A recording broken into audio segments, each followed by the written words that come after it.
রাত্রে পোনার খেয়েও যাইতেছি। আমরা কীভাবে খেয়েও দেবো, কীভাবে মাছ ধরুম, আজকে এই ভিডিওদের ভিতরে সব কিছু থাকবো। তোমরা দেখো আস্তে আস্তে ভিডিওটা।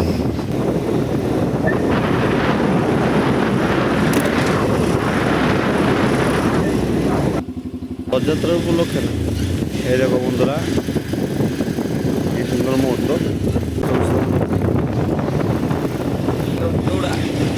তোমরা তো অনেকেই প্রশ্ন করো যে আমরা কীভাবে মাছ ধরি, কীভাবে আনি, পোনা টোনা কীভাবে। এখন দেখো কীভাবে মাছ ধরতেছে। এই দেখো রুইয়ের পোনা, পুঁটি, গাছ কাপ, এগুলো পোনা দেখছো কি সুন্দর। এই দেখো। আর পোনা যদি কিনতে ইচ্ছুক থাকো আমাদের লোক কন্ট্যাক্ট নাম্বার দিয়ে দিব, কন্ট্যাক্ট নাম্বারের লগে যোগাযোগ করলে পোনা পাইবা, যে কোনো ধরনের পোনা টোনা আমরা থেকে পাইবা, ঠিক আছে। আরেকটা জিনিস দেখো, এই দেখো পোনাটি তো দেখতেছুই এরকম। এই দেখো আমরা কোন পুষ্কুনি কীরকম পুষ্কুনিটাও দেখো। এই দেখো এই পুষ্কুনিটার থেকে আমরা খেয়েও দিছি। খেয়েও দেওয়ার তো ভিডিও দেখাইতে পারতাম না, রাত্রে অন্ধকারে কি দেখতে পারতাম না, এই তার জন্য আর ভিডিও করলাম নাকি। এখানে দেখো, এই দেখো এইদিকে একটা পুষ্কুনি, এইটা একটা পুষ্কুনি, এইটার ভিতরে আমরা খেয়েও দিছি।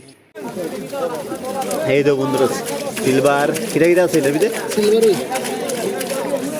সিলভার হ্যাঁ ছেড়ে দে।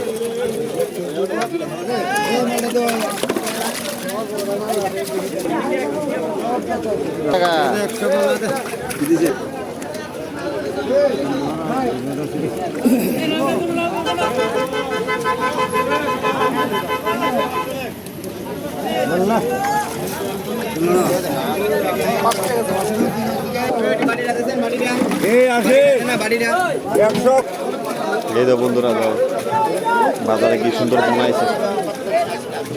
এটা হইলে আমরা বটতলা বাজার ফোনা মার্কেট।